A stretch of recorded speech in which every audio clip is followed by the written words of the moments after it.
আজকে আমরা অ্যাডজাস্টিং এন্ট্রির আরো একটি ম্যাথ করব। আজকে আমরা বিলিয়নার্স অ্যাকাউন্টিং ডিপার্টমেন্ট 2017 সালের ম্যাথটি সমাধান করব। তো আমাদের এখানে প্রশ্নে লেখা আছে Mahmud company trial balance of May 2016 is given below. Mahmud কোম্পানির একটা ট্রায়াল ব্যালেন্স দেওয়া আছে মে মাসের 31 তারিখে। তো এখানে ক্যাশের টাকা আছে, অ্যাকাউন্ট রিসিভেবল আছে, সাপ্লাইস আছে, প্রিপেড ইন্স্যুরেন্স আছে, office equipment, accounts payable, unearned revenue, capital, service revenue, salaries expense, rent expense, এভাবে অনেকগুলা খরচ আর সম্পদ দায়ের পরিমাণ দেওয়া আছে ট্রায়াল ব্যালেন্সে। আদার কিছু ডাটা দেওয়া আছে যেগুলো হচ্ছে অ্যাডজাস্টমেন্ট আমরা বলি, সমন্বয় বলি, ওই সমন্বয়গুলা লেখা আছে। রিকোয়ারমেন্টে এক নাম্বার আমাদের বের করতে বলছে জার্নালাইজ দ্য অ্যাডজাস্টিং এন্ট্রি। এই যে অ্যাডজাস্টমেন্ট গুলা দেওয়া আছে মানে সমন্বয় যেগুলা দেওয়া আছে এগুলার আমাদের জাবেদা দিতে বলছে। তো অ্যাডজাস্টিং এন্ট্রিটা হবে মে মাসের 31 তারিখে, কারণ আমাদের ট্রায়াল ব্যালেন্সটা মে মাসের 31 তারিখের দেওয়া আছে, এই জন্য আমরা অ্যাডজাস্টমেন্ট গুলা মে মাসের 31 তারিখের দিব। তো রিকোয়ারমেন্ট 1 আমরা জাবেদা গুলা দিচ্ছি মে মাসের 31 তারিখে। তো খেয়াল করে দেখো আমাদের প্রথম অ্যাডজাস্টমেন্টটাতে বলা আছে সাপ্লাইজ অন হ্যান্ড এট মে 31, 2016 টাকা 2400, মানে মে মাসের 31 তারিখে সাপ্লাইজ হাতে আছে 2400 টাকা। অন হ্যান্ড মানে হাতে আছে, হাতে আছে মানে অব্যবহৃত রয়ে গেছে। অব্যবহৃত রয়ে গেছে বলতে খরচ হয় নাই, মানে বছর শেষে আমাদের কত টাকা সাপ্লাইজ খরচ হয় নাই, 2400 টাকা সাপ্লাইজ এখনো খরচ হয় নাই, অব্যবহৃত রয়ে গেছে। তো আমরা ট্রায়াল ব্যালেন্সে সাপ্লাইজ দেখতেছি হচ্ছে কত টাকা, 8000 টাকা, এটাও সম্পদ হিসেবে আছে। আর বছর শেষে আমাদের সম্পদ হিসেবে রয়ে গেছে কত টাকা, 2400 টাকা। তাহলে শুরুতে ছিল 8000, বছর শেষে আছে হচ্ছে 2400, তাহলে বাকিগুলা কোথায় গেছে, সাপ্লাইজটা কমে গেছে। কত কমে গেছে, সাপ্লাইজটা কমে গেছে হচ্ছে 5600 টাকা। সাপ্লাইজ কমে গেছে, কমে গেছে মানে কি খরচ হয়ে গেছে। তো খরচ হয়েছে এই জন্য খরচ বৃদ্ধি করব। কোন ধরনের খরচ বৃদ্ধি করব, সাপ্লাইজ এক্সপেন্স নামক খরচ বৃদ্ধি করব। আর সাপ্লাইজটা যেহেতু হ্রাস পাইছে, সম্পদ হ্রাস পাইছে, সম্পদ হ্রাস পেলে ক্রেডিট, এই জন্য সাপ্লাইজটাকে আমরা ক্রেডিট করব। তো দেখো আমাদের সাপ্লাইজ ট্রায়াল ব্যালেন্স ছিল 8000, সমন্বয় বলছে সাপ্লাইজটা থাকবে 2400 টাকা। তাহলে 8000 টাকা থেকে যদি বছর শেষে 2400 টাকা থাকে তাহলে খরচ হয়েছে কত টাকা, খরচ হয়েছে হচ্ছে আমাদের 5600 টাকা সাপ্লাইজ খরচ হয়েছে। এই জন্য সাপ্লাইজ এক্সপেন্সে 5600, সাপ্লাইজে 5600।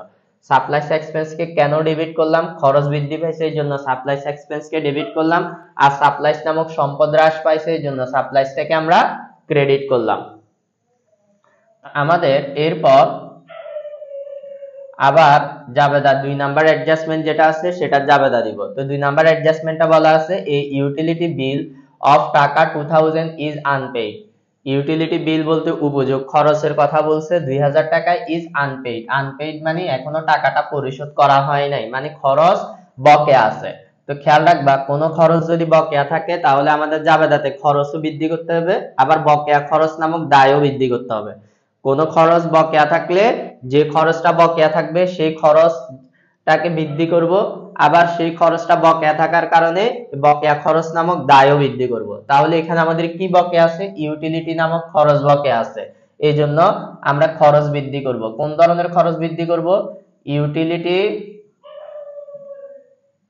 এক্সপেন্স নামক খরচ বৃদ্ধি করব, এই জন্য ইউটিলিটি এক্সপেন্স ডেবিট।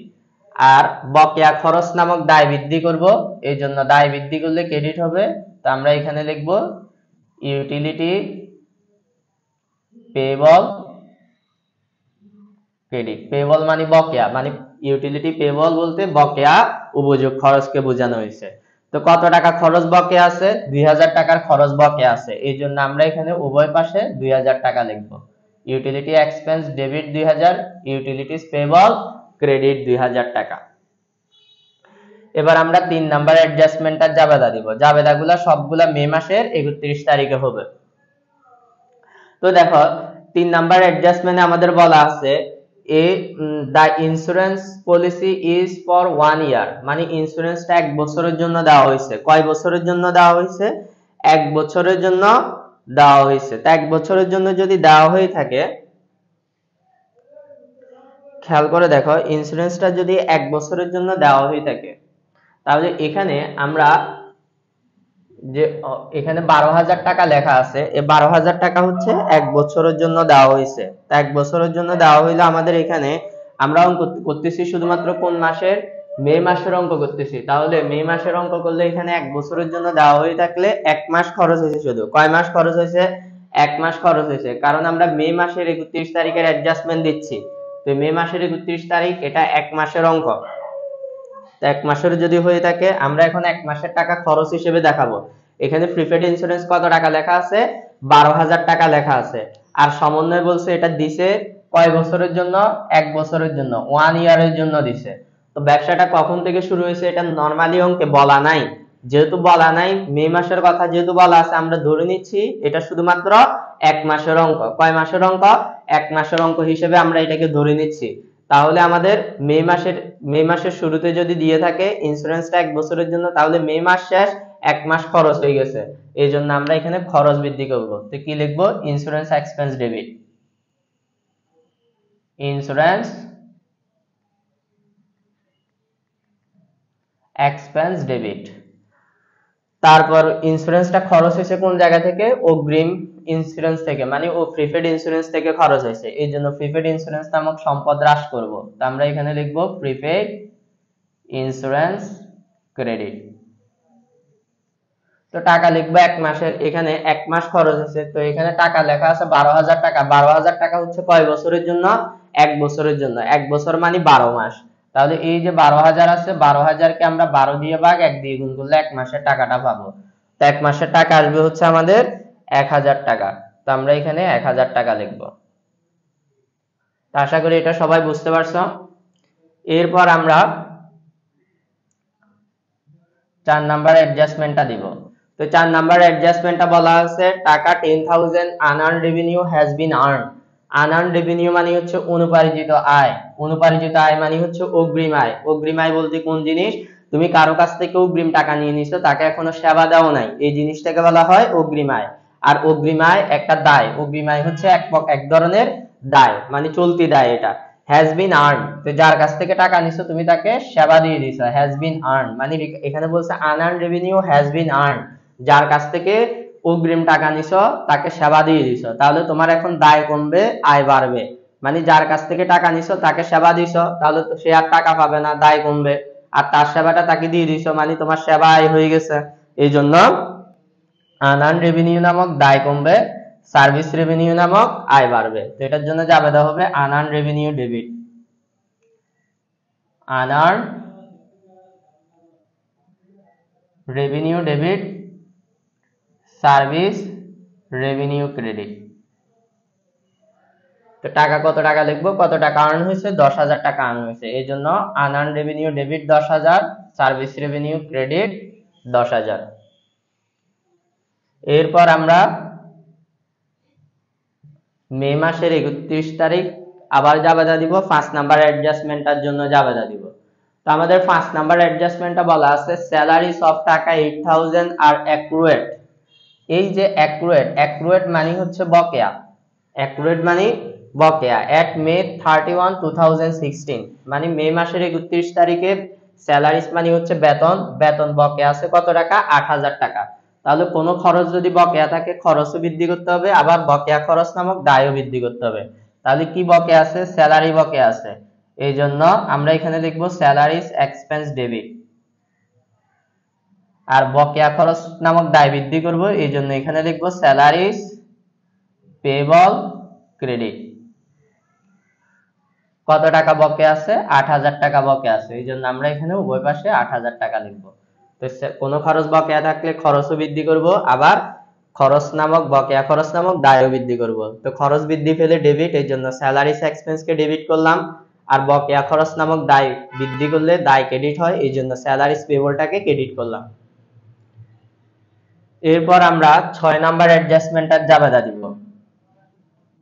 তো 6 নাম্বার অ্যাডজাস্টমেন্টটাতে আমাদের এখানে বলা আছে office equipment estimated life is 10 years, মানে অফিস ইকুইপমেন্টের আয়ুষ্কাল 10 বছর বলা আছে। তা আয়ুষ্কাল দেওয়া থাকলে অবশ্যই জাবেদা দিব। তো অবশ্যই জাবেদা হচ্ছে depreciation expense debit, accumulated depreciation credit. Depreciation expense মানে অবশ্যই খরচ, আর অ্যাকুমুলেটেড ডেপ্রিসিয়েশন মানে হচ্ছে পুঞ্জীবিত অবচয়। তো খেয়াল করে দেখো, আয়ুষ্কাল থাকলে আমরা আয়ুষ্কাল দ্বারা ভাগ করলে 1 বছর অবচয় আসবে। আমাদের এখানে কার আয়ুষ্কাল 10 বছর বলা আছে? অফিস ইকুইপমেন্টের। তো আমরা এখানে অফিস ইকুইপমেন্ট কত টাকা দেখতেছি? অফিস ইকুইপমেন্ট দেখতেছি 60,000 টাকা। তো 60,000 টাকাকে আমরা যদি 10 দিয়ে ভাগ করি তাহলে 1 বছর অবচয় আসবে। আর আমরা অঙ্কটা করতেছি শুধুমাত্র 1 মাসে। তা 1 বছর মানে 12 মাস। তো এটাকে যদি আবার 12 দিয়ে ভাগ 1 দিয়ে গুণ করি 1 মাসের অবচয়টা আসবে। তো টাকা আসবে কত আমাদের? এটাকে যদি ক্যালকুলেশন করি টাকা আসবে আমাদের 500 টাকা। তো আমরা depreciation expense 500, accumulated depreciation credit 500 লিখলাম। এরপর আমাদের 7 নাম্বার অ্যাডজাস্টমেন্টের জন্য আমরা জাবেদা দিব। তো 7 নাম্বার অ্যাডজাস্টমেন্টটাতে আমাদের এখানে বলা আছে টাকা 5000 service has been provided on account, মানে 5000 টাকা সেবা দিছো, হ্যাজ বিন প্রোভাইডেড মানে সেবা দিছো, অন অ্যাকাউন্ট মানে বাকিতে। এই অন অ্যাকাউন্ট এটার বাংলা অর্থ হচ্ছে বাকিতে। তার মানে 5000 টাকা তুমি সেবা দিছো বাকিতে। তো বাকিতে সেবা দিলে আমাদের অ্যাকাউন্ট রিসিভেবল নামক সম্পদ বৃদ্ধি পাবে, সার্ভিস রেভিনিউ নামক আয় বৃদ্ধি পাবে। এই জন্য আমরা এখানে লিখবো account receivable debit, accounts receivable debit, তারপর সার্ভিস রেভিনিউ ক্রেডিট। কত টাকা সেবা দেওয়া হয়েছে? 5000 টাকার। তো আমরা এখানে 5000 টাকা লিখব। অ্যাকাউন্ট রিসিভেবল এটা মানে হচ্ছে প্রাপ্য হিসাব, আর সার্ভিস রেভিনিউ এটার বাংলা অর্থ হচ্ছে সেবায়। তো দেখো আমাদের 2 নাম্বার রিকোয়ারমেন্টটা করতে বলছে গিভ দা রিভার্সিং এন্ট্রিজ, মানে বিপরীত দাখিলা দিতে বলছে। তাহলে এই পাশেরগুলো আমাদের আর প্রয়োজন নেই, আমি এগুলো মুছে ফেলতেছি।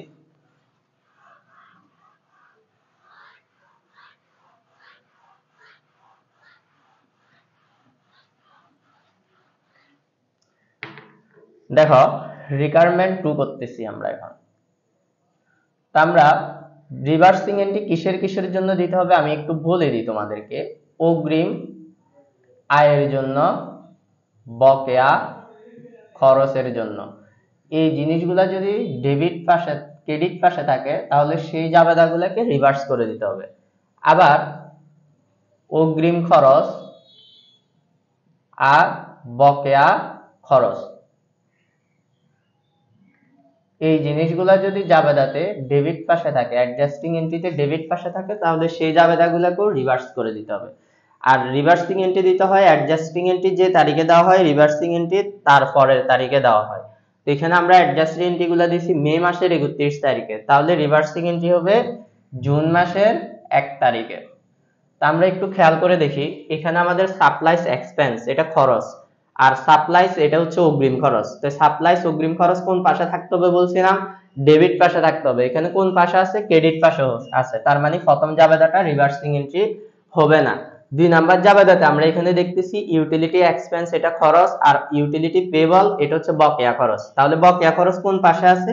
ক্রেডিট পাশে আছে। তো আমরা কি বলছিলাম? বকেয়া খরচ যদি ক্রেডিট পাশে থাকে তাহলে সেই জাবেদাটাকে রিভার্স করে দিতে হবে। তাহলে এই জাবেদাটা এখন রিভার্স হবে, কারণ বকেয়া খরচ কোন পাশে আছে? ক্রেডিট পাশে আছে। তাহলে এটাকে রিভার্স করলে এখন উল্টা হয়ে যাবে, ইউটিলিটি পেবল ডেবিট হয়ে যাবে, ইউটিলিটি এক্সপেন্স ক্রেডিট হয়ে যাবে। ইউটিলিটি পেবল ডেবিট, ইউটি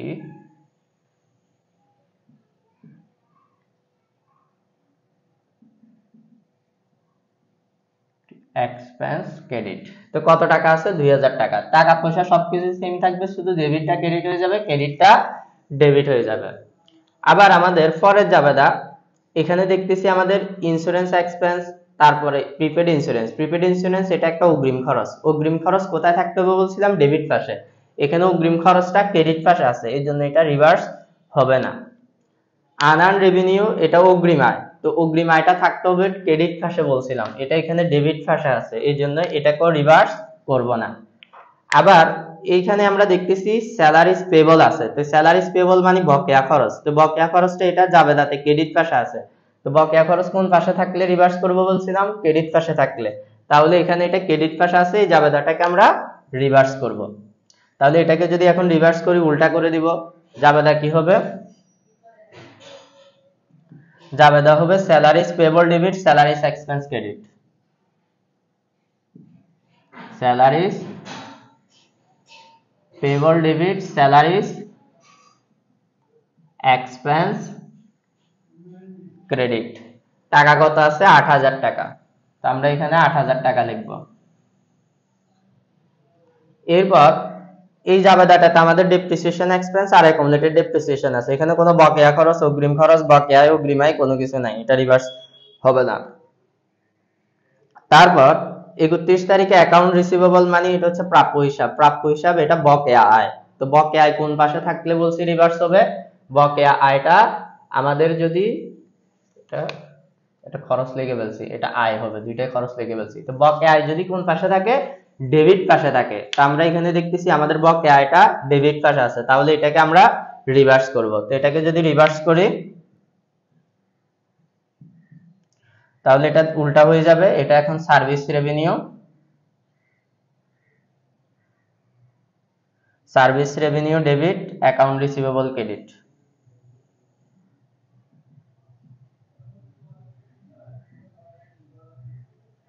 তো টাকা কত? ৫০০০ গেল ৫০০০। তাহলে আমাদের রিভার্সিং এন্ট্রি গুলা শেষ। তাহলে আমি আবার বলতেছি, রিভার্সিং এন্ট্রি টোটাল ৪টা জিনিসের জন্য দিতে হয়: অগ্রিম আয়, বকেয়া খরচ, অগ্রিম খরচ, বকেয়া আয়ের জন্য। তো অগ্রিম আয় আর বকেয়া খরচ এগুলা যদি ক্রেডিট পাশে থাকে অ্যাডজাস্টিং এন্ট্রিতে, তাহলে সেই অ্যাডজাস্টিং এন্ট্রি গুলা রিভার্স করে দিতে হবে। আবার অগ্রিম খরচ, বকেয়া আয় এগুলা যদি অ্যাডজাস্টিং এন্ট্রিতে ডেবিট পাশে থাকে, সেই অ্যাডজাস্টিং এন্ট্রি গুলা রিভার্স করে দিতে হবে। তো আশা করি তোমরা সবাই বুঝতে পারছো। আজকের মতো এতটুকুই। সবাই ভালো থাকবে। আল্লাহ হাফেজ।